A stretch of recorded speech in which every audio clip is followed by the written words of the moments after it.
একটা প্রেমিক প্রেমিকাকে যখন ভালোবাসে, ওই প্রেমিকাকে না পাওয়া পর্যন্ত যুবক খানা নাই, ঘুম নাই, ঘুম হারাম। কারণ ওই প্রেমিকাকে তাড়াতাড়ি কাছাকাছি পেতে চায়। ঠিক আল্লাহ কয়, নবী আমি আল্লাহ তাআলা আপনাকে খুব ভালোবাসি, মোহাব্বত করি, আপনি আমার খুব আদরের, আপনার উম্মতেরও আমার খুব আদরের। কারণ প্রিয় বস্তুগুলো আমি চাই না দেরিতে আমার কাছে আসুক। আমি আল্লাহ চাই আমার আদরের গোলামগুলো আমার কাছে তাড়াতাড়ি আসুক।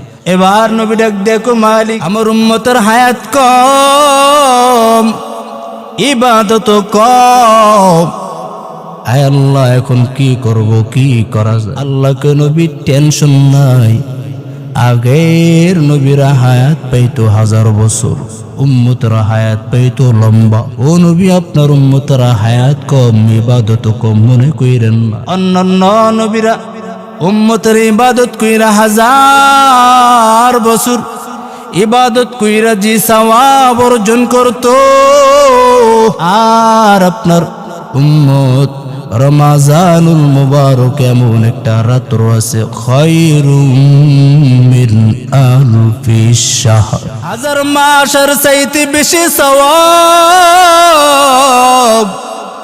আল্লাহ আমল লিখিবদ্ধ করে দিবে। এই জন্য রমাজানুল মুবারক তো আসতেছে, দেখবেন রমাজানুল মুবারক আসতে আসতে আবার বিদায় হয়ে যাবে।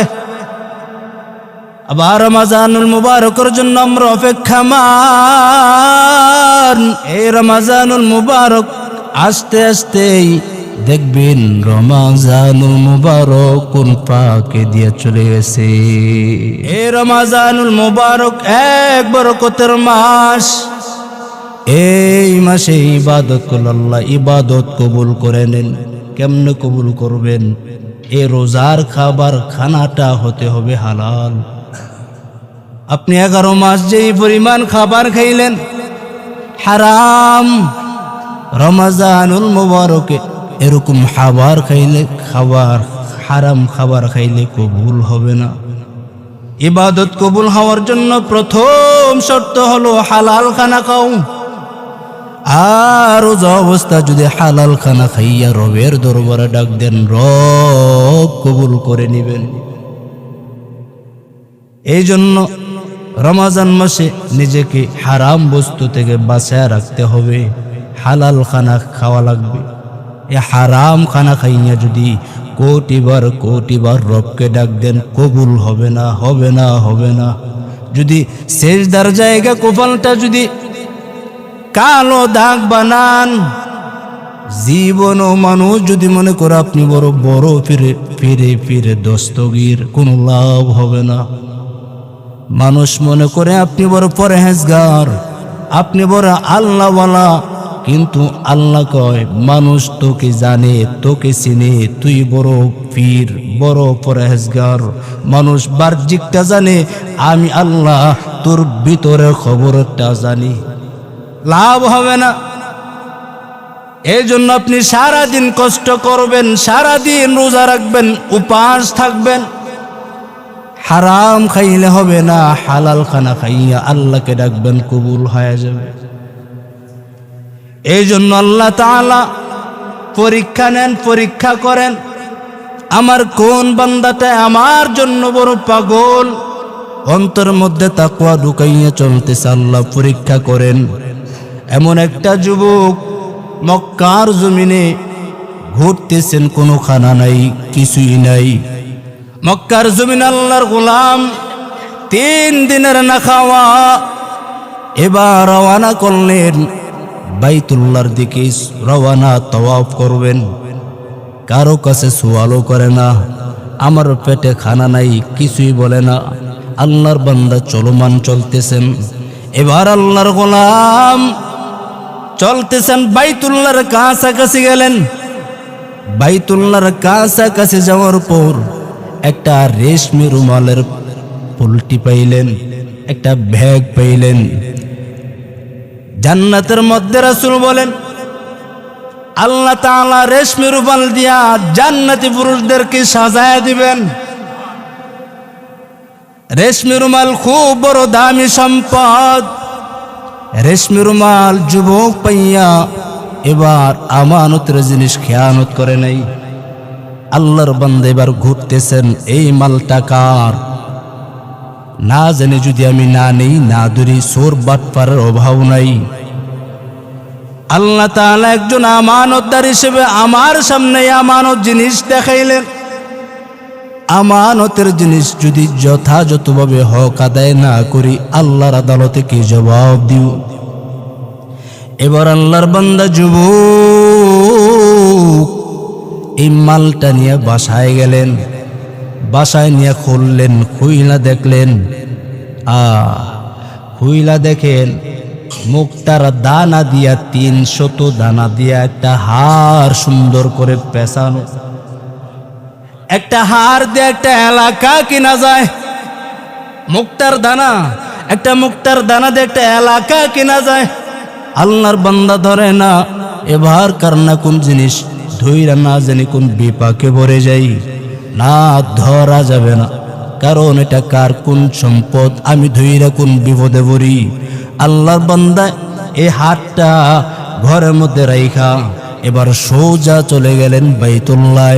এবার যার মালটা হারাইছেন আল্লাহর গোলাম এবার এলান করে দেয়, আমার একটা রেশমি রুমাল হারাইলো, যদি কেহ দয়াবান ব্যক্তি পেয়ে থাকো আমার সামনে হাজির করায় দাও, আমি তাকে পুরস্কার হিসেবে 100 টাকা হাদিয়া দিব।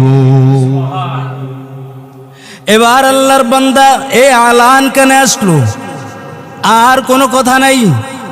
দৌড় দিয়ে আল্লাহর পেয়ারা বান্দাকে ডাকলেন, হাতের মধ্যে ধইরা বাসার দিকে রওনা করলেন। এবার বাসার দিকে নিয়ে যখন ঢুকায়, বাসার মধ্যে ঢুকাইয়া বসলেন। মেহমানদারি করা সুন্নত, অথচ আল্লাহর বান্দা 3 দিনের না খাওয়া, ঘরের মধ্যে কিছুই নাই। রাসূল বলেন মেহমানদারিকে 1 গ্লাস পানি হইল পান করানো সুন্নত। আল্লাহর বান্দা এবার 1 গ্লাস পানি দিয়ে সুন্নত আদায় করলেন। এবার ডাক দিয়ে কয়, ও আল্লাহর গোলাম, আপনি দেখতে বড় মাপের বুজুর্গ মনে হয়, আপনি খুব আল্লাহওয়ালা আহলুল্লাহ দেখতে দেখা যায়। আপনার হাতটা আমি পাইলাম, ধরেন। এবার ধইরা খুইলা দেখলেন আমানতের জায়গায় ঠিক হাদিয়া দিতে চাইছে। যুবক সন্তান কয়, আল্লাহ তাআলা আমাকে পরীক্ষা করতেছেন না, আমি আপনার থেকে জাযা খায়ের নেব না। আমি যদি জাযা নিতেই হয় আমার মালিকের পক্ষ থেকে হাদিয়া নিব, আপনার থেকে আমি নিব না। এবার আল্লাহর বান্দায় ওই হোটেল থেকে বের হয়ে গেলেন। এবার খুঁজতেছেন ওই পাগড়িওয়ালা, যার মালটা পাইল ওই সে বড় একজন বুজুর্গ আল্লাহওয়ালা। ও খুঁজতেছেন যুবকটারে কই পাই, আর পায় না। হজের মৌসুম শেষ, সবাই চলে গেছেন।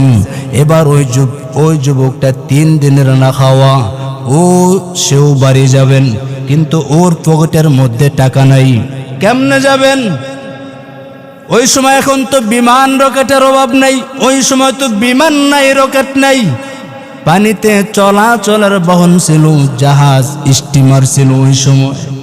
আল্লাহর বান্দা জাহাজে উঠে গেলেন। জাহাজ উঠা এবার রওনা, নদী পথ এলাকা দিয়ে রওনা করলেন। এবার যাইতেছেন প্রতিমধ্যে আমার মালিকের কেমন কুদরতের কারিশমা, এমন ঝড়, এমন তুফান শুরু হয়ে গেল। হঠাৎ এক পর্যায়ে জাহাজটা ভেঙ্গে চূর্ণ বিচূর্ণ হয়ে গেছে। এবার আল্লাহর বান্দা একটা কাঠের মধ্যে ভাসা শুরু করলেন। আল্লাহ তাআলা পানিকে অর্ডার করে দেয়, ও পানি,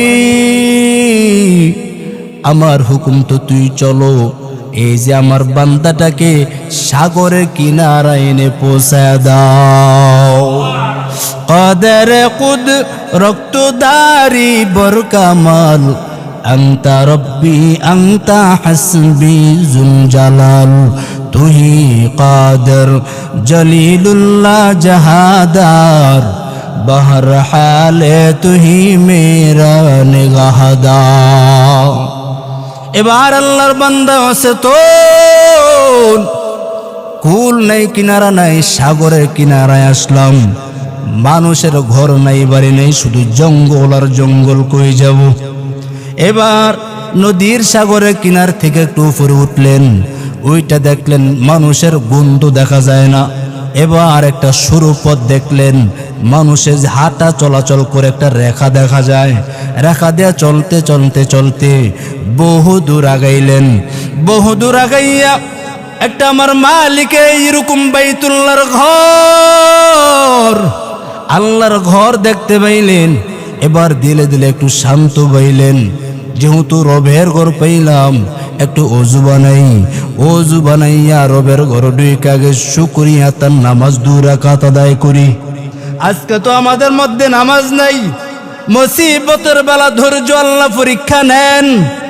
মুসিবতের বেলায় আমার আব্বাজানকে দেখতাম, অনেক সময় ছোটবেলা যখন বাবা জানের কাছে বাহানা করতাম, বাবাই কয় আমার কাছে আগে না চাইয়া আমার মালিকের কাছে চাও, যিনি তোমাকে বানাইছেন। জুতার ফিতা যদি ছিঁড়িয়া যায়, কারো কাছে দুনিয়ার কারো কাছে সওয়াল করবা না, আমার আল্লাহর কাছে প্রশ্ন করো, জিগাও, আয় আল্লাহ আমার এই জিনিস নাই, অমুক জিনিস নাই, আল্লাহ আপনি ব্যবস্থা করায় দেন। ব্যবস্থা তো রবই করবেন। আমি যেহেতু রবের গোলাম, আমার রবকে সব কিছু ব্যবস্থা করায় দিবেন। আল্লাহর বান্দা কয় যে মালিক বাইতুল্লাহ থেকে আমাকে জাহাজ স্টিমারে করাই না, নদীর মাঝখানে এত প্রবাহমান এত ঝড়, জাহাজ ভেঙ্গে চুরমার হয়ে গেছে। ওইখান থেকে যে মালিক আমাকে রবের ঘরে এনে পৌঁছাইলো, আমি আগে সর্বপ্রথম 2 রাকাত আগে নামাজ শুকরিয়া তান আদায় করে নেই। নামাজ আদায় করলেন।